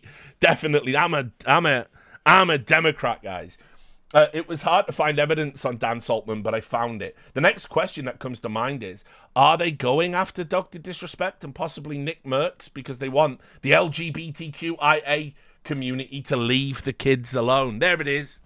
That's what it's all about, right? That's what we were doing it for. So this is the type of shit that was getting flung at me for 2-3 fucking days when this story broke. And there were some pretty stupid responses as well. I mean, I don't even know what to say about this, but we can have a round of Banks in the chat, I guess. FaZe Banks said, abandon the persona entirely, drop the act and ditch the costume. Fire up the stream and play dumb. Pretend like you have nothing to do with the Doc character and agree with the general consensus that he's a creep.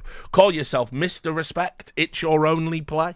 Which, look, it's actually a funny tweet, but also it's kind of instructive at where we're all at with it. Like, the streaming community are going, like, they're breaking in, like, 2 directions on this. Some people are just joking about it. It's like, is it serious or isn't it, guys?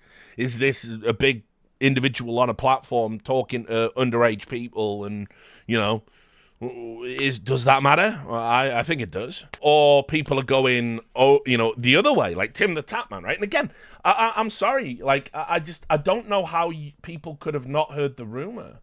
Like, it just seems sort of crazy to me, given how like out there it was. So wow, this is absolutely insane, bro. Everything I'm seeing. I have known Doc for a while now. We've played games for years, and seeing everything that is spiraling right now is a very difficult thing for me personally, and I'm sure for a lot of y'all out there. I think for me, I know a lot of you are asking, Tim, what are you feeling? Tim, what are you feeling? My bottom line, I think, is if what he is saying, where he said that he was messaging a minor and it would sometimes lead to teeter on inappropriate, if he knew that was a minor and those were the messages being sent, I cannot support that. I can't. I appreciate y'all. This is beating me up, but this is unfortunate to say the least. This is awful. So appreciate you guys. Thank you for the love you give, and bit of a I'll laugh see there. y'all soon, man. So, look, you're going to see a lot of this as well. Streamers, man, it's like all about them. And, I've said this, like, streamers, when they say things like, oh, he was a friend. I mean, like, I've said this, like, so much, like, these people don't really have, like, proper friendships as you or I would, like, conceive of them. Like, they're just, like, it's all collabs. It's all just collabs, and they're always thinking, oh, well, if I collab with them now when I'm there and I can get here, and then, but then I'm bigger than them, so I don't need them, so now I'm on to the next collab, and it's like, look, it's just super simple. A 35-year-old man talking to a minor, admitting that they were talking to a minor, admitting that it sometimes veered on the inappropriate, I absolutely condemn that. There you go, job fucking done. I wouldn't associate with somebody that would do that type of thing. Easy, super easy, isn't it? But you've got to do all the hand-wringing, and oh, God, it's like, a lot of people have been asking me how this affects me, and obviously it's a tough time, and it's just like, just say that. It's so easy to just do. I just don't get it. I just don't get why it's fucking... And like I say, everyone's going to do this now. All the big streamers are all going to do, like, this, like, ritual where they talk about, it's a bloody tough time, but I just want to let you know that thing that most people would have no issue condemning, I absolutely condemn it. If indeed it did happen, and the doc has confessed to it and said that it did happen, it's just like, just fucking, it's super. I mean, by the way, maybe you don't need to talk about it at all, right? I'm doing this stream today to clear up some fucking context around how it didn't get out, and I'm gonna end by talking a bit more just about kind of where this puts us all. So Anyway, but I'll also just say there can be some things that come out of this where you go, yeah, that's kind of, that's a rough one, isn't it? That's a rough one. Because obviously, continuing the meta of talking about this while shirtless, Nick Merckx went and did it. Now, if you don't know about Nick Merckx cares about inappropriate contact with kids. Obviously, he does. He's a family. He's been very outspoken about it. He wants, he's out there. He's a big fan of Pink Floyd. Teacher, leave those kids alone. Right? We all know what he said. We all know what his history is on this issue. Now, unfortunately for him, he assumed that the kind of inappropriate, talking with minors, that would have come from someone in the LGBT community. That's kind of like what he was hedging his bets on. Now it's come from someone he's associated with. Oh, dear. What are we going to do? So he went through a similar, uncomfortable fucking squirming. So this is what you got first, right? This was his first react to the story as it broke, right? Yo, checking in. Look, I opened Twitter. Bunch of my mentions are he, they, she, hey, they, fucking, I identify as a helicopter. God damn it. And I seen the couple tweets about the doc. I'm as taken back as a lot of you guys are, okay? But the fact remains that these are some crazy accusations. Crazy. Big time accusations. And until we know more, until we know them as fact, until they've been proven with evidence, what are we talking about? What's anybody talking about? As far as the leave the little kids alone stuff, this doesn't make it any further from the truth. Leave little children out of your shit. Have a nice day. Yo. All right, well, listen, okay, but, I get it, right? Facts matter. We have to be accurate about this. This is obviously why journalists didn't report the story at the time, right? So, there we go. Then, obviously, as the story developed, it kind of went to, all right, the doc's sort of saying he did it now. So, what up now, Nick? Yo, checking in. Still unable to find a shirt in. Listen, I thought these streamers made money, but apparently, they need to get down to a fucking Oxfam or something. Have a rummage through the fucking charity bins. You know what I mean? Whatever. Yo, checking in. I'm seeing everything on Twitter, and I read through Doc's tweet, and in that very tweet, he basically confirms that, he was texting an underage girl, and went weird sometimes, and look, just to be blunt and straightforward, man, that's inexcusable. It's unacceptable, right? Right. Okay. There we go. No more. No excuse for something like that. Yep. Yep. No need to elaborate them. I can't support it. Hang on, honey. Nobody thought you would. I'm talking to Twitter. I can't support it. I can't defend it. And look, the boys and I are torn up over it too, man, because we played a lot of games with the guy, and it feels a little weird, but what can you do, So I just wanted to update you guys on my thoughts and how I'm feeling. And look, I hope you guys have a good day, all right? Devastated, but not for the reasons that he should be. And this one is obviously going to hit home because, right? You heard what he just said there. I just want to play you I just want to play you what he said at the end, right? Because again, played many games. Right? The relationships these people have are just so insane. Support it. Hang on, honey. Doing this. I'm talking to Twitter. I can't support it. I can't defend it. And look, the boys and I are torn up over it too, man, because we played. Boys are devastated. Tough time for the boys. I mean, now again, we're all supposed to believe that nobody ever heard this rumor until now, right? So nobody heard it out there. Dan Saltman is getting told it on a Rust server, but okay, right? Boys are torn up. Think of the boys. Played a lot of games with the guy, and it feels a little weird, but what can you do? Feels a little weird. Played a lot of games with the guy, and it feels a little weird. So I just wanted to update you guys on my thoughts and how I'm feeling. And look, I hope you guys have a good day, all right?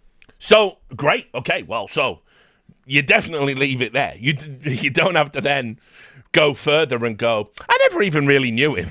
Because now this makes it look weird. Like, that's that, right? Did this guy who I've met and interacted with do this, like, unacceptable thing? Oh, totally disavow, totally disconnect myself from that. That's that. It is going to happen at various times in your life. People they're going to present to you as being this type of person, and you're going to think they're wholesome and nice people, and then they're going to have some fucking sinister, fucked up shit. They're going to do something bad, and you're going to go, shit, well, I never saw that side of them. But you know what? What you then don't do is you then don't sort of dance around it and go, oh, God, it's bloody hell. You have to make a choice. You either say, well, they're my friends, so I guess I'm ride or die with them, and I'm going to co-sign this terrible thing that they did, or you go, nah, actually, I'm out on that one. Right, I'm out after that. And that's it. That's the choice. And it's super easy. No hand-wringing necessary. That's just how you roll on it, right? But we get to this, and by the way, this is you're gonna see lots of footage like this as well. My boy Groomsy with the clip. We still don't know if he knew she was underage. Yes, we do. Yes, we do. He admitted that in his tweet. Yeah, people are still trying to defend what he did. Right. I mean, even he tried to defend what he did in a really odd way in that tweet. Like, he said that he knew that she was underage. Yeah. Could have said this in the first vid. He would still text her, and the text, I can't remember how he put it in his tweet, but what did it say? That the texts would sometimes go a certain way? Yeah, he edited the tweet 3 times. Just so bad. It's so bad, you guys. It's so bad. And look, what do you want from me, man? You know, I gave the guy the benefit of the doubt until we knew more. But look, it's unacceptable when you have just in any world that is unacceptable. You gotta be smarter. You gotta be better. You can't do shit like that. It's not only is it against the law, but where the fuck is your head and your heart at to do things like that? You know? Right. So, by the way, no issue with this. This is just what the second video should have been. Right? That's the point I'm making with this. But then this part, this is interesting, right? What are we doing? Why are we doing stuff like that? So to act like I don't care or act like I'm not upset about the shit he did is crazy. You just have to remember that he was a friend of mine. So obviously I'm going to behave a little bit differently. I got some weird fucking, attachments to this. I do. He was a friend. People think that we're like best friends. Like we're right. So he was a friend. Then people think we were like best friends, but then listen to this. Hanging out. I don't even know the guy outside of a wig. Wait, is he a friend or isn't he, blood? Like, what do you mean? I don't even know him outside of a wig. Like, but you're saying you're friends and you got this weird attachment, right? And then took one picture together and news. We took one picture. Right, guys, this is a mess. What's going on? You're all over the road here. And I don't even know the guy outside of a wig. We took one picture together, and newsflash, he was in a wig. And we talked for 8 minutes. Now, I don't want to dumb down a relationship and act. Well, you just did. By the way, if you only ever talk to him for 8 minutes and it's a guy and he was in character, you just go, I don't even know the motherfucker. That's that. I don't even know the motherfucker. Super easy to condemn him for doing the thing he did. Just all over the place. Yeah, he's my friend. So this is what I mean. Streamers just aren't on the same planet as us guys. Like, you have to understand that. They're just not operating on the same level we are, like, in terms of human interaction. Like, you know what I mean? It's just crazy. Right. So, I don't know what was going on. This is the thing with this. It's like, are you against this? Or is it just another culture war football? Like, that's what I want to know. But, like, there were so many people that were trying to that were really buying into this idea that there was some sort of conspiracy to take down Dr. Disrespect, right? And I just don't even understand what would be the premise of it to begin with. Like you're already lost in the sauce at that point, right? But let me just show you. So, obviously, I've been on his stream before. I mean, I'm not saying I'm proud of it, but it's the truth. You can make a decision about whether or not that makes me a bad person or whatever. That's fine. That's your choice. But yeah, the quartering. Now, I understand that the doc edited minor the word minor in and out of it. But like, so when he put this statement up, the Quarterin replied with firm handshakes, right? Now, obviously, I'm going to assume, and I'm going to give Jerry the benefit of the doubt, and fucking say that the word minor wasn't in the tweet at the time he did it, right? I'll try and be as fair to everyone who looked fucking stupid in all of this. But the fact that you were so eager to fall over yourself, to be like, oh yeah, because they're all trying to get him, yeah? They're all trying to get him, yeah, guys. That's what's going on. They're all trying to get him. It's global homo. It's the lefties. They're all trying to take him down. So that they did this. And on top of that, also did, there was this as well. He also did this. And it's like, it's just cringe. It's like he and Miles Chong were fucking Elon Musk. Like, this is some notice me senpai bullshit. Like, look at that. I'm not fucking leaving. I'm not leaving. Like, guys, it's for the... He should be leaving, I think. He probably should have left at the time. I mean, understand, like, and I know this is hard for, like, people to get, but if he had left at the time, then if he just had quit then, there's probably less impetus for people to ever reveal the truth about what happened. None of this is probably happening. His reputation's intact. He's probably leading a good life. You know, but some people can't. The spotlight is just so fucking seductive and people want to be there. It's like, I don't know. I think I'm weird. Like, I was talking to Dan the other day, Dan of the infamous podcast clip, and he was saying, let's get you out to Florida now. Like, get on a plane now. You're going to get all this exposure if you fly out and talk about this with Destiny now. But I don't want to be exposed to the type of people that are going to get psychotic about this. Like, I'm all right, actually. I'll do a video. I'll talk about it. This is it. This is how it was. This is what a journalist did. But I'm sure there are people who would have gone, fuck, do you mean it? Like, I'm all right, man. Like, I'll hop on a stream or something. I'm all right, dude. Like, it can't all be content, like, all of the time. I'm not wired that way. I never have been. Anyway, so there was that. I mean, if you go on the internet now, you'll find, like, a ton of, like, fucking thumbnails of people, like, going, we should forgive the dark and move on. And it's like, nah, I'm good. I mean, also as well, like, Slasher went on fucking Hassan's stream. Hassan, the news source, is the last sort of funny clip I'll play. Slasher went on and was like, so there's a meta now. XQC was watching Hassan talk to Slasher about Dr. Disrespect, and you're, oh, bruh. His wife, for example, sent many angry messages to many women. Many women. So Doc did not just potentially, and this is unrelated to the current case, but just to show a and now I'm reacting behavior. I'm Doc gonna react. tried to get with several women and then were turned down. Mrs. Assassin found out all of this at the same time, and that is Doc's that wife. has ended up Doc's wife. It is unclear if Doc's wife does know about this specific instance. People say Even the though 2x, the the 3x. timeline matches up that it was all at the same time, But, it is still unclear. what's the if biggest Doc's multiplier wife on knew about the minor on or Razor Shark, knew yeah. about this specific girl, but she definitely knew about several other women that Doc either linked up with or tried his. So it's like, we've just reached, like, fucking, you know, it's just the peak of, yeah, this has actually replaced Shadow of Erdtree as content, and I'm kind of like, it's like I said, I'm not wired that way. I want to, you know, I think the start of the stream is the most important part. That's why I started with it. I want to provide some context as to why it didn't come out, but let's also just start segueing into the important bit, and then we've got it all sandwiched together, and we can move on and talk about something else. So obviously, as I said, behind the scenes, the assumption was that the rumor was true and that people had essentially accepted it to the point of it almost being trivial. And I don't believe, because while I'm not a streamer and I'm not a journalist that covers influencers and streaming culture, when I tried to do that for Deserto, they said, Richard, you just hate this, so we can't do that with you. Plus you're old, so fuck you. It's a young man's game. I said, all right, fair enough.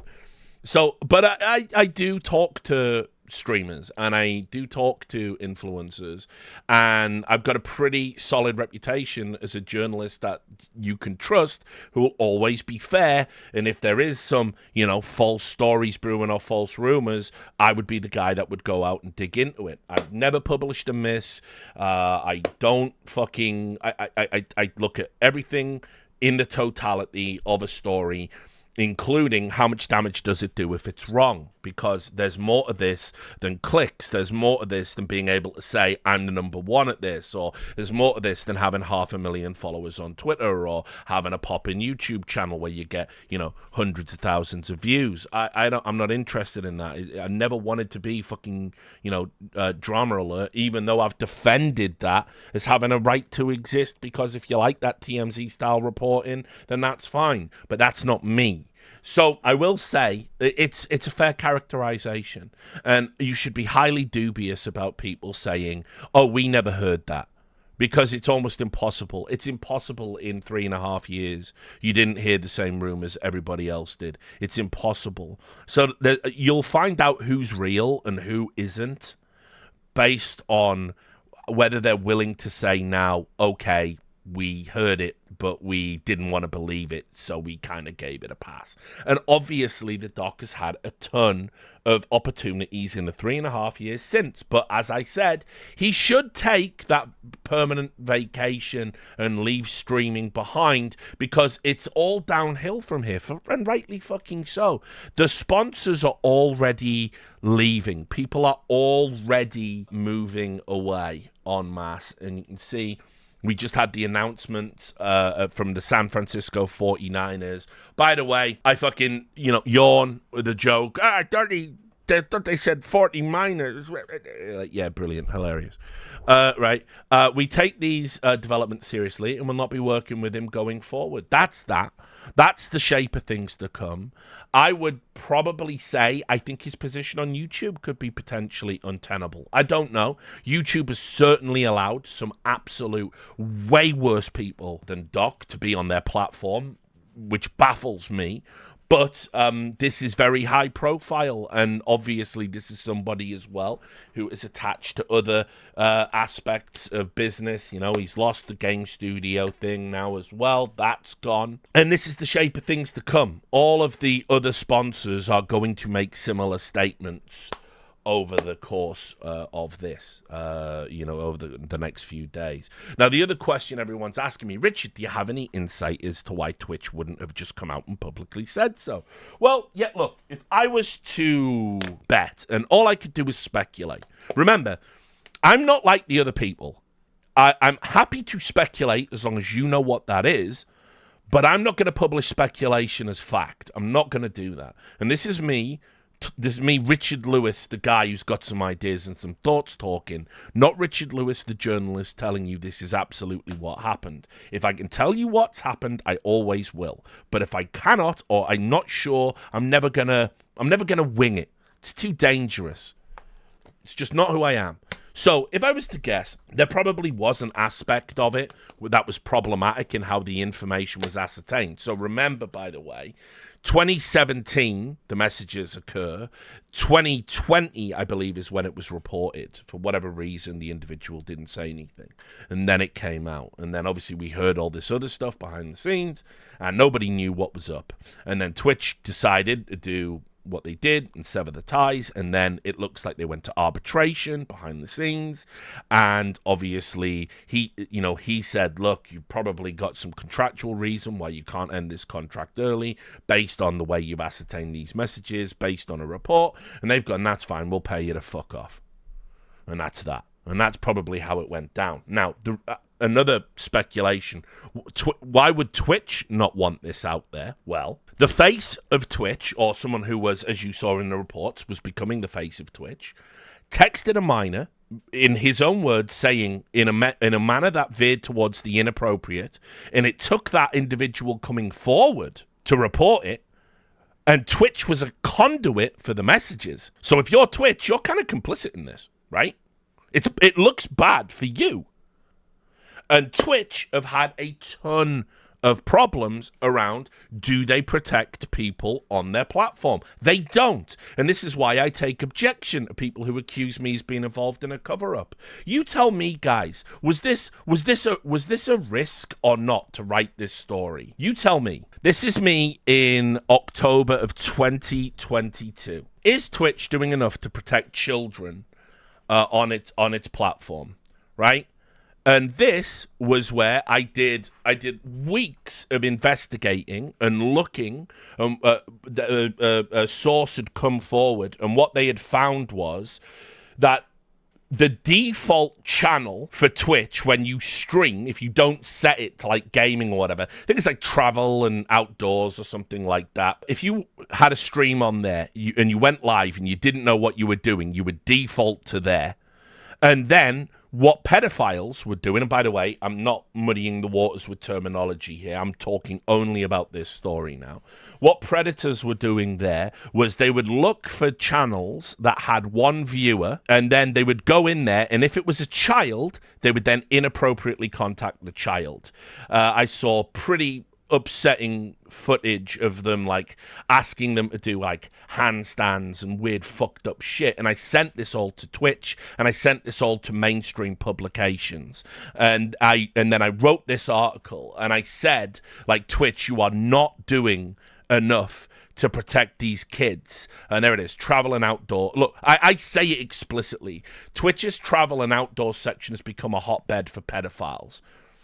Right? It's a really detailed article. I went public with it. I contacted them in public. Twitch refused point blank to respond to this story. They wouldn't go on record. They wouldn't give me a statement. They didn't acknowledge me publicly. They didn't acknowledge me privately. Cecilia D'Anastasia picked this up. They published it in, it might have been Forbes or Bloomberg. I can't remember which one. She's been at both. They didn't respond to that either. And that was like a year later. So, you know, I do take this shit seriously. And I think, if I was to take a guess, why Twitch wouldn't want this out, why Twitch wouldn't want this story out there, because obviously this is what is happening afterwards. This type of thing, people using Twitch to have these inappropriate messages. Now, I'm not comparing that stuff to Doc. I'm saying Twitch has always had a problem with protecting vulnerable people from from contact like this. And so obviously it doesn't help Twitch. It doesn't help Twitch to have it known that Dr. Disrespect might have had, his words, veering on the inappropriate conversations with someone that was underage, with a minor. And so you can go and read that article if you want. I recommend you do. It's things like this that always make me, it's just like, Richard's a piece of shit. Well, I stuck my neck out on this one, and this really had the potential to ruin my career. Twitch could have deplatformed me, could have done all sorts of stuff. And by the way, I'll make it explicit. That 13+ age limit at the time was being so poorly policed. There was like, 8, 9, 10-year-olds like taking their phone and going live on Twitch, and fucking sick weirdos like getting in their fucking messages and getting in their chat and stuff. And Twitch wouldn't give me a fucking statement about it. And it's like, guys, like, you've got to fucking, you've really got to fucking get on top of this, man. But they didn't want to talk about it. And so I can only speculate, by the way, that it's not good for the world's biggest streaming platform to have to sort of come out and acknowledge, yeah, people are fucking having inappropriate conversations through our chat. You open yourself up to government stuff. You open yourself up to lawsuits. You open yourself up to liability. You open yourself up to criticism in the media. Why aren't you doing more about this? This, to me, and I'm only speaking speculatively, this was one hand washes the other. This benefits everyone. You go, we pay you, we know what you did. You shut the fuck up and never talk about it, and we'll shut the fuck up and never talk about it. And this is why journalists were terrified about the story, because, and trust me, Twitch didn't want it out any more than Doc did. That's just fair to say. There was another weird tweet that came out today just on this theme, and I kind of didn't like it, because it's like, when you're riding on the coattails or something because you want to talk about your shit, again, I don't like this, because he's right. He says this is someone who said that they used to work behind the scenes at Twitch, and they signed an NDA, and now the NDA's expired or something. And they go, the Dr. Disrespect situation. I don't think most people have an idea of how bad things were behind the scenes at Twitch. I literally worked in the department that had access to the most data and information. I saw private whispers, etc. It was literally my job to investigate daily. I saw things every single day that I wish I never had to see. I always advocated for being a good human, always expressed with heavy emotion on my stream so Twitch let pedophiles run free every day. I signed an NDA and afraid to get in trouble, but I have to say something. It's been bothering me so long. These sick fucks don't deserve to be free. And it's like, that's nothing to do, what you're talking about there is nothing to do with the Dr. Disrespect situation. It's tangentially linked at best. Again, listen, it's the universal truth. NDAs, they stop you saying it. They don't, but you can anonymously go to a journalist with proof, and the journalist can't be, any good journalist is going to protect the source. So that's kind of everything you really need to know about all of the doc stuff and kind of where we're at. And now I would say, while all the sponsors and everyone else is going to come out and disavow working with Dr. Disrespect, and I think he will, I hope and I believe he will have a change of heart about wanting to come back. I don't think he understands just how repellent people are going to find all of this. He will not have sponsors. He will not have opportunities. He will be persona non grata. There's a chance that YouTube don't even host him. There's a chance that Kick don't even want to have him on board. So we shall see. But then attention will naturally turn to Twitch. Of course it will. There are many questions that need to be answered. That, for me now, is the line of investigation that everybody should be going down. Like, how does something like this stay under wraps? And for how long? And why? And who does it benefit? And shouldn't, So there's lots of details, and we'll see. But the long and the short of it, to wrap it up, for me, someone who tried to get the story over the line, tried my hardest. You can see from the emails, I reached out to everybody. I interviewed people. But all I had was words at the end of the day. All I had was testimony. And then partway through that story, we got warned disinformation was going to come down the pipe. Now, that disinformation could have come from sources close to Twitch. It could have come from sources close to the doc. I don't know. It could have come from the fucking victim's family. Who knows? Right? The bottom line is we got told shit was coming down the pipe, and then that aspect of the story that they were a minor dropped. And everybody went, huh. And I was talking to other journalists who were on the story, sharing notes. The one thing I will say on the journalist side of things, there was a concerted effort that people just wanted the story out. I don't think it really mattered who was going to get it. But when we realized there were aspects to it that might be not true, well, I said, guys, I've tried everything, and I have to close the books on this one. You guys can run with it. There's my notes. You go. You do it. But we were not told on day one of the story that it was a minor. I can say that for sure. So the story looked to be one thing. It became another. If you're unsure, you can't run the story. And that's that. And now I would argue the biggest story becomes, why didn't it get out? How many more times has this happened? Be very interested in that. Put it this way, I'm sure there are a number of streamers who are nervous as fuck right now. And as I said, there is some documentation, let's put it that way, that's circulating around. Journalists are currently trying to verify it. They're out there Twitch aren't going to verify it, and so it's going to be tough, but you might see more. I mean, probably someone will just dead drop it to 4chan or Kiwi Farms or something. That could happen too. So we'll see. But the story's not over yet. I'd be very surprised if this is the abrupt halt. So we'll see.